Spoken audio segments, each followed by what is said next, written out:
Hi everybody and welcome back to Lost Genre Reddit Stories. This post is from the subreddit Relationship Advice and it's by user ThruArrayJazzJoe87. My 36 male wife, 37 female paid off my mortgage then threw it in my face over a disagreement. How should I handle this? I, 36 male, have known my wife, 37 female, for half my life. We reconnected 10 years ago, started dating less than 7 years ago, and have been married for 4 years.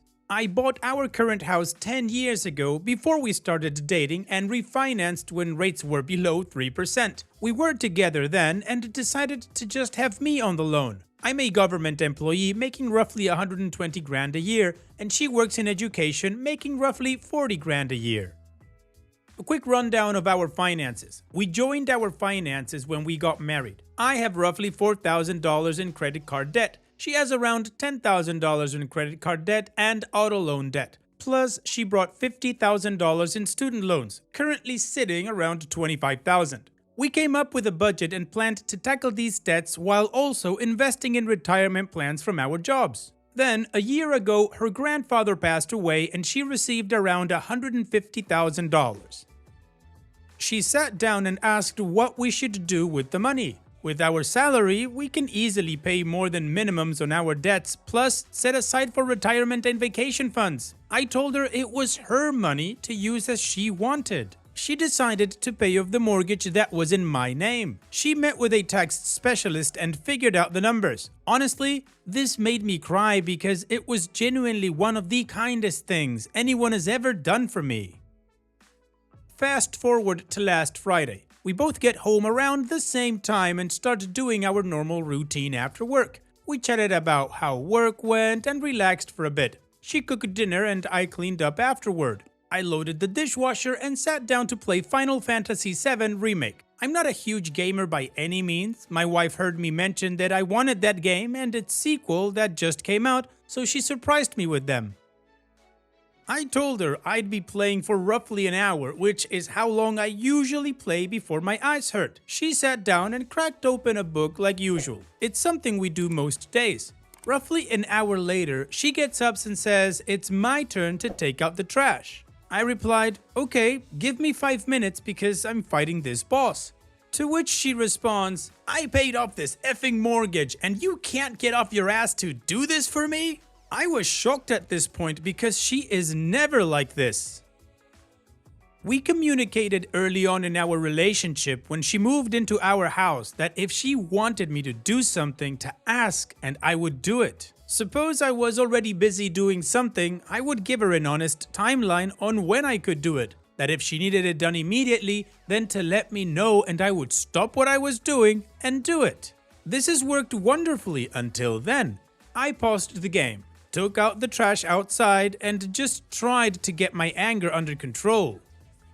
She has never yelled at me before, but honestly, it's holding this over my head that hurts my heart. I didn't ask her to do it, and our salary was more than enough to allow her to keep the money saved for herself. Eventually, I went back inside and told her I didn't like her holding that over my head and that I never asked her to do that for me. She replied that I was ungrateful and gave me the silent treatment. The next morning, she apologized to me in tears and said that stress from work had gotten to her.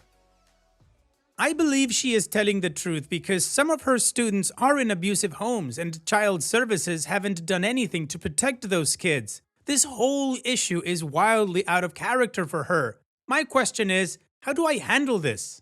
I'm not leaving her because this is the first and only time she has acted this way. She did say it though, and it still hurts. How do I move on from this? Well, OP, I'm not a genius, but I can definitely tell you that has nothing to do with the trash. Now, I've got a question. She paid off the mortgage and you took it as a great gesture for you. Then later in your post, you mentioned our house. So my question here is, does the house really belong to the both of you? Or is it still under your name because you bought it before you guys were together and the loan was in also your name? Or did you get that changed because she actually put $150,000 worth of her money into the house? Now, I understand that she did not have to do this at all. It's not like you asked her to do it or forced her to do it or anything like that. She just wanted to contribute because, well, she's your partner and she's in it for the long haul. So I would think that if her name is not on the deed, then it could be about that. Now, having said that, the way she went about it, very poor form. Because if it is about the house, then she should have just brought it up with you in a direct way. There's no shame in saying anything about that. And if it isn't about the house, then there's some deeper issues going on that we don't know about, but it's definitely, again, not about the trash. Either way, you need to sit down with your wife and talk through this, not just ignore it or sweep it under the rug. And what do you guys think about OP's situation? What would you do if you were in his shoes, and what do you think this whole issue is about? Let me know in the comment section, and now let's move on to the community comments to see what they said. Severe Maintenance 65 says, clearly there are two things happening here. You'll need to find out what happened that day to cause her to act out in such a manner. She likely had a seriously bad day and acted out of an excess of anger that could not be controlled at the moment. So she lost control of herself, said something very hurtful. Whether she realizes it or not, she clearly has resentment issues about paying off the mortgage. You said she wasn't on the original mortgage paperwork, which means she likely wasn't listed on the deed. I have to ask, did you put her on the deed after she paid it off, or is the house still in your name?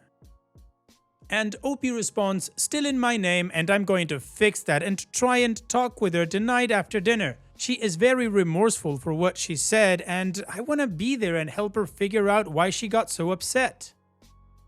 Love being an a-hole says, am I the only one out here saying that was the stupidest thing to do with that money? I hope she paid her credit card debt, hopefully in the 9 to 10% range, but probably in the 24% range, before paying a sub 3% mortgage.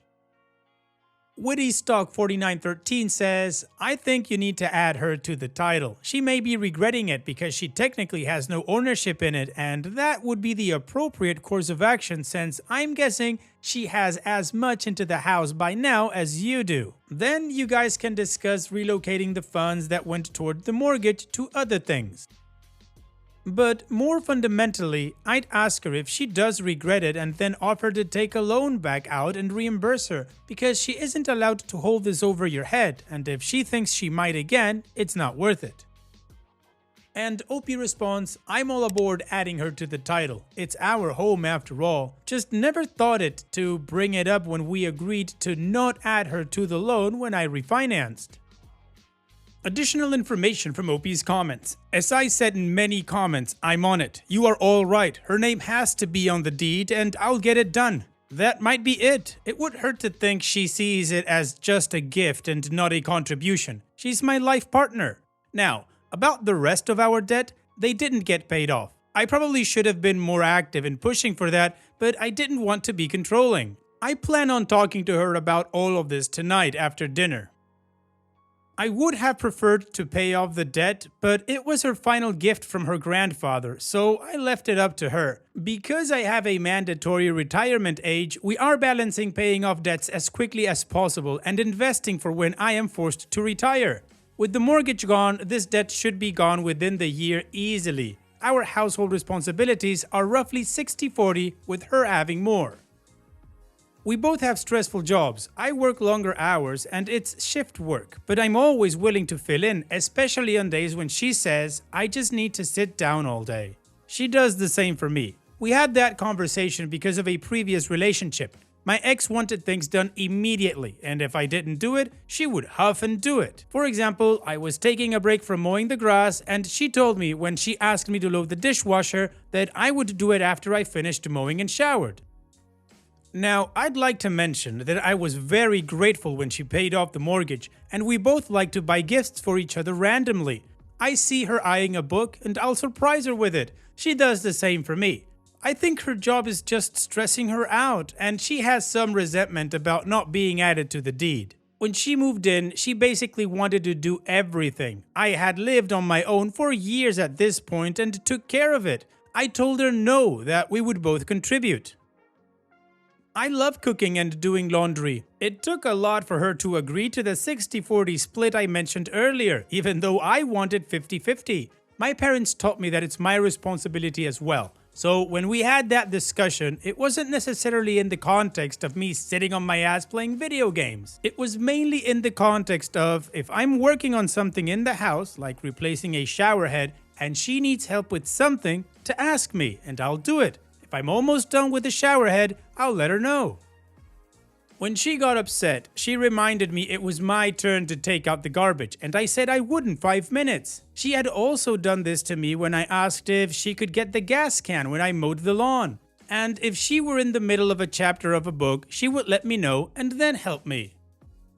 Alright, well, I think the community gave OP some pretty good advice because it sounds like he understands that this is a mixture between her not being on the deed, which we talked about, and also how stressful her job is. And based on that, OP is gonna take action. So now let's move on to the update to see how this story ends, but of course before that, and as usual, if you're enjoying this video so far, please don't forget to click that like button, leave a comment in the comment section, and subscribe if you haven't done so yet. Now, let's continue with the update. I cooked dinner for my wife last night, and after we had a very nice and heartfelt conversation. She started the conversation by asking me if something was wrong because I made her favorite dish. She seemed nervous. I told her there was something wrong and it was that I effed up big time when she paid the mortgage off. She started to interrupt and I asked her to let me finish because I wasn't mad at her. I told her I was going to add her to the deed and it should have happened as soon as she paid off our house. She started crying and telling me that I didn't have to do that, and I told her that I wanted to and apologized for not doing sooner. She tried making excuses for me as to why I didn't do it sooner. She mentioned something that I had actually forgotten about. Shortly before she paid the house off, I received a letter saying my FAA Class 2 medical certificate application had been denied for a medical issue, and I needed to see some doctors before they could reissue my Class 2. Honestly, this wasn't a big deal and was something that had happened to me before, and I thought that I reassured her enough that everything was going to be okay. I said that I'd forgotten about that entire episode because it may have seemed like a big deal, but it really wasn't. I reiterated that I effed up big time and asked for her forgiveness, which she gave me. I asked her if not being added to the deed had bothered her, and she said it hurt her feelings, and that hurt to hear because that's the last thing I ever want to do to her. I told her I would take Monday, today, off, and if she could take a few hours off at the end of her day, we would add her to the deed. She said that she would do that but wanted to take the whole day. We could go in the morning and then spend the rest of the day together. We kept talking and I brought up if things were more stressful at work than she had let on. And she said that one of her students showed up and her clothes were covered in cat piss. Not the first or second time for this little girl. She was crying at this point, so she curled up and laid her head on my lap. I tried my best to soothe her by playing with her hair, and eventually she was able to start to relax. She volunteered that the little girl and some of her other students have been on her mind when she snapped at me. I had an idea of where this was going to go. Backstory: my wife found out in her early 20s that she wouldn't be able to have children. I won't go into details as to why. Why is it fair that terrible people get to have children and I can't? I did my best to reassure her that I love her regardless and that maybe we could look into adoption like we discussed before we got married. My wife told me that when she reminded me it was my turn to take out the trash that she wanted to walk and talk with me. Context on our house: we have a few acres of land and it's about a 5-minute walk to the pull trailer where we toss the garbage that I take every Saturday to the dump. And she planned on asking me how I felt about fostering some of these kids. Despite my previous posts, some of these kids do get removed, but unfortunately some do end up going back most of the time. We have the extra rooms, and I said that we could definitely do that. We talked about ways to try and manage her stress better, and she mentioned that when we go hiking, it helps her clear her mind and relax, so we agreed to do more hiking. I mentioned seeing a therapist as well, and she was open to the idea, so we will be looking into that for her. I reassured her that if she felt overwhelmed, to remember that we were in this together. She just smiled and said, "I know," in a Han Solo voice. We both just erupted in laughter. Eventually, we circled back around to her inheritance, and I asked her if she regretted using her inheritance to pay off our house. And she said no. She thought about it and considered paying off other debts, but wanted to do this for us. She said the tax specialist advised her to pay off other debts first, but she just wanted to know how doing this would affect our taxes. At the time, student loan interest was frozen and our credit cards were transferred to 0% interest cards. She understood that paying them off first and using the rest on the mortgage was probably still the better move, but she wanted the larger debt to be knocked out. She asked how I felt about slowing down our retirement savings and investing and just steamrolling the rest of the debt. I can retire at 50 and have to retire at 56, and I've been preparing since I joined the Air Force and continued in my current position. In my TSP alone, I'm closer to 2 million than 1 million. We will be just fine in retirement, but we both love to travel and I want to continue to see the world. We discussed this at length before I mentioned that instead of going to Australia for our 5th anniversary, that we had enough saved up for it that we could just pay off the debt right now and still have enough to go to France, in particular Paris, instead. She smiled and asked me if I was sure because Australia is my #1 bucket list destination. I told her she always wanted to spend Christmas in Paris, so why not do that this year and pay off our debts? Australia can be our 10th anniversary trip, so our debt has been completely paid off and we are going to Paris for Christmas. Let's just say that made me very, very happy. So we both used a sick day today and were able to meet with a real estate attorney and tax specialist. Without getting into details, there were a few potential drawbacks that were discussed with us, but ultimately nothing too drastic. Overall, it took around 3 hours and now my wife is officially on the deed. We are about to head out for a late lunch, then curl up in bed and binge watch Chicago Fire. OP's edit for a technicality. Everything has been turned in for her to be on the deed. The wife and I consider it done and just wanting to get it officially official. So if that bothers people, then oh well. Well, OP, good for you. It sounds like everything is going great and you guys are taking steps together as a couple to fulfill your dreams, preparing yourselves to foster children, paying off all your debt, and going to Paris for Christmas. I would say take care, OP, and all the best in the future, but it seems redundant at this point. So thanks for sharing, OP. Now let's finish this video with a mood booster post. This post is from the subreddit Malicious Compliance and it's by user AnxiousBadger77. You want me to move seats? Okay. I, 21 female, was born with a malformation of my inner ear. On top of making my right ear stick out like an elephant, it also causes me to have balancing issues. To prevent me from toppling over, I use a cane for support and balance. Yesterday, I was taking a train back to my university city. I always get the closest seats to the door since if the train starts and I'm standing, the chances of me losing my balance and falling over are high. Unfortunately, speaking from experience. These seats usually indicate priority for people with moving impairments, and this train was no different. I got on and sat down with my headphones in. Not a minute goes by when I'm startled by a tap on my shoulder. I pulled my headphones out and looked up to see an older looking man. The first thing he says was, "You need to move," whilst pointing to the priority seating sign.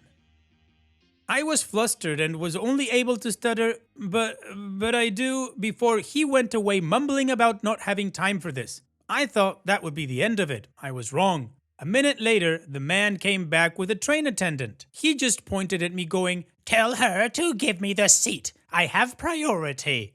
And some other ramblings I don't remember. The attendant wasn't mean or anything. She just said, "Ma'am, this is priority seating. Would you please give your seat to this gentleman?" I wasn't trying to do a cue malicious compliance moment. I was just terrified of confrontation and would rather risk wobbling away to another seat, even though the train was already moving. I have one of those metallic folding canes, so I unfolded it and leaned on it to get up. Before I can leave, the attendant just starts waving me to sit back down. "Oh no, it's okay, ma'am. Just stay in your seat." The old man didn't say anything. He just looked annoyed, like he didn't understand why he couldn't have my seat. The attendant led him away to find you another seat while the guy grumbled something. I just sat there and enjoyed my faceplant-free train ride while drawing and listening to music. I never saw the old guy again, but the attendant smiled at me whenever she passed by. Thanks for reading, smiley face. Well, OP, you were sitting in the correct location and the attendant was helping him find another seat, so no need to grumble, mister. Just move on. Thanks for sharing, OP. And that's it for today's video. Thank you so much for taking the time to watch it. Now, if you've gotten to this point in the video, I assume that you like these stories that I'm reading out, so here are a couple more that you might enjoy. And if you don't have any time to watch another story right now, save it for later, and also, don't forget to hit that subscribe button.